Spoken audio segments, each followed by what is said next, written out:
Bahkan jati diri kita sebagai manusia hidup yang sesungguhnya. Nah, jati diri manusia hidup yang sesungguhnya itu adalah Tuhan itu sendiri, gitu loh. Adalah Tuhan itu sendiri.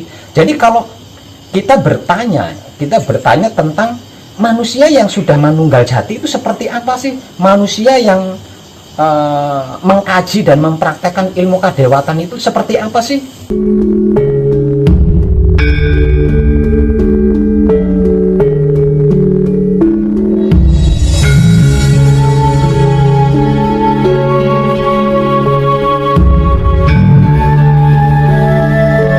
Kebajikan tidak menyukai kebaikan. Selagi seseorang itu menyukai kebajikan, menyukai kebaikan, walaupun dia minim melakukannya, dia punya hak untuk membuka kitab kesempurnaan abadi, lalu mengkaji dan mempraktekannya. Ada nggak treatment khusus atau langkah-langkah yang bisa kita lakukan untuk mempelajari ilmu kedewatan? Ada, tapi rumit kalau belum kalau belum terbiasa, Mas. Sulit. Kalau belum terbiasa itu sulit. Karena apa? Karena untuk bisa membuka, ini baru membuka, Mas. Belum mengkaji loh ya. Untuk bisa membuka pelajaran-pelajaran tentang ilmu kedewatan, otak atau pikiran kita harus bersih, hati atau batin kita harus bersih, kelamin atau syahwat kita harus bersih. Nah, kita nggak terbiasa di situ kan, Mas, ini. Jadi abotnya ngono. Beratnya itu di situ. Tapi kalau mau berani membiasakan sampai menjadi terbiasa, turun, Mas. Ilmu kadewatan itu akan turun kepadanya sehingga dia bisa melihat dan mengkaji lalu mempraktekannya.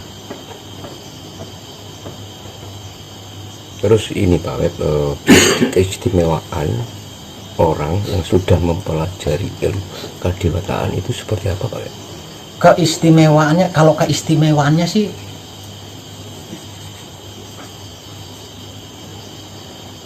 enggak bisa ya disebut keistimewaan, itu enggak bisa. Mungkin seperti ini, Mas. Untuk orang-orang yang sudah mengkaji lalu mempraktekkan ilmu kadewatan, satu, dia akan lupa caranya membenci, caranya menfitnah, caranya mencari-cari kesalahan orang lain, caranya menghakimi orang lain, dia akan lupa di situ. Nah, ketika seseorang itu sudah lupa dengan cara-cara untuk melakukan keburukan, maka sejak itulah dia tidak akan mengalami penderitaan. Satu, tidak akan mengalami kesedihan. Dua, tidak akan mengalami masalah. Dan yang paling ekstrim secara umum, dia tidak akan mati. Dia akan mengalami kehidupan yang langgeng abadi. Dan saya rasa itu bukan keistimewaan, tapi memang itulah kodrat manusia. Bukan keistimewaan, tapi itulah kodrat manusia. Jadi kodrat manusia yang sesungguhnya itu adalah gambaran wujud kenyataan Tuhan. Ini bahasa yang paling simpel. Kodrat manusia adalah gambaran wujud kenyataan Tuhan. Artinya Tuhan itu kan enggak punya masalah ya, enggak punya masalah. Tuhan itu enggak miskin, Tuhan itu enggak mengalami kesedihan dan penderitaan, bahkan tidak mengalami sakit, tidak mengalami mati. Itu Tuhan. Lah, sedangkan gambaran wujud kenyataan Tuhan ya tentunya sama. Dan sebenarnya itu bukan keistimewaan, tapi itulah kodrat manusia yang sesungguhnya. Dan itu tanpa ilmu gitu, Mas. Jadi tanpa japa mantra gitu loh maksudnya. tanpa japa mantra. Sebenarnya sederhana sih ya, sederhana. Kenapa saya katakan sederhana? Hanya menjaga kebersihan otak atau pikiran, hanya menjaga kebersihan hati atau batin, hanya menjaga kebersihan kelamin atau syahwat, dan kita akan mendapatkan jati diri kita sebagai manusia hidup yang sesungguhnya. Nah, jati diri manusia hidup yang sesungguhnya itu adalah Tuhan itu sendiri, gitu loh. Adalah Tuhan itu sendiri. Jadi kalau kita bertanya tentang manusia yang sudah manunggal jati itu seperti apa sih? Manusia yang mengkaji dan mempraktekkan ilmu kadewatan itu seperti apa sih? Ya tinggal mencari tahu saja Tuhan itu seperti apa, gitu. Tuhan itu seperti apa? Seperti itulah, gitu. Seperti itulah. Ini manusia itu kan cokro panggil tinggal Pak ya. Ya.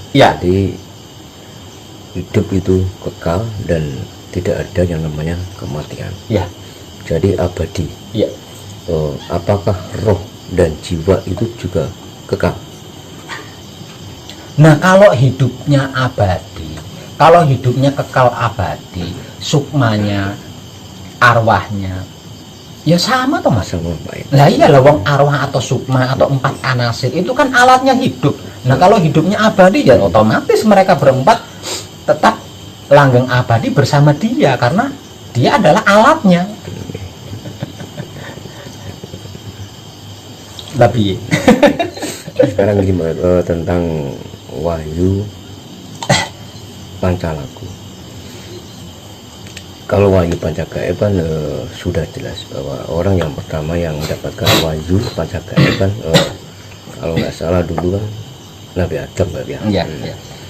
Terus orang yang pertama yang mendapatkan Wahyu Pancalaku itu siapa, Pak?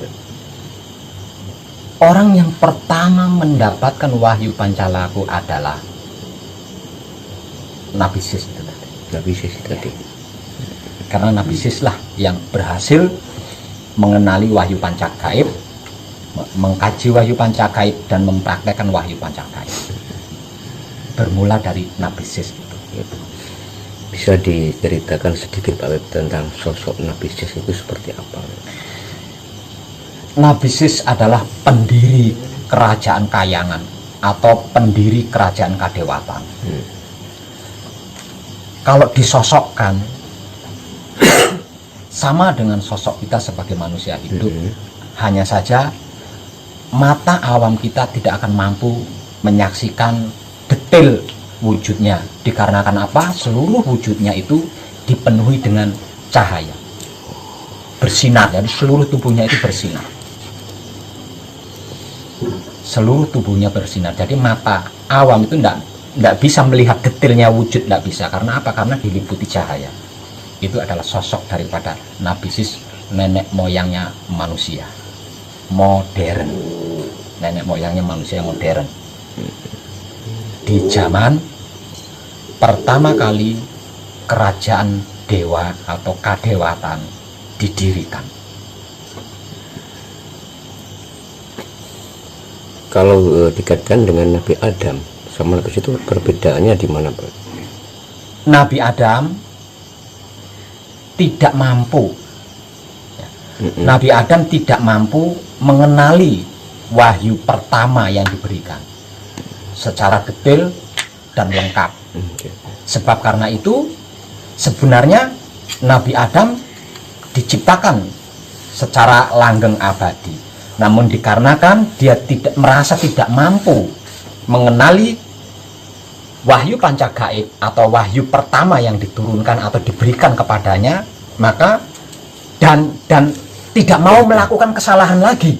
Alasannya dua. Satu, tidak mampu mengenali wahyu pancagaib dengan baik. Yang kedua, tidak mau melakukan kesalahan lagi, maka wahyu ini diberikan atau dilimpahkan atau diamanahkan kepada Sis.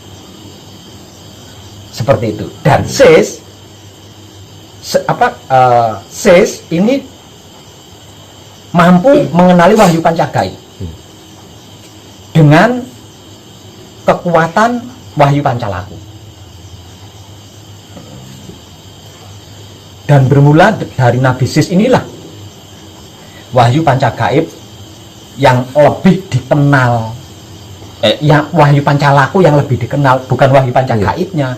Nah, sejak itu wahyu pancalaku ini dikenal secara meluas oleh semua ahli spiritual. Dan pada waktu itu wahyu pancalaku disebut sebagai iman. Sejak itu pancalaku disebut sebagai iman. Jadi sesungguhnya wahyu pancalaku itu adalah iman.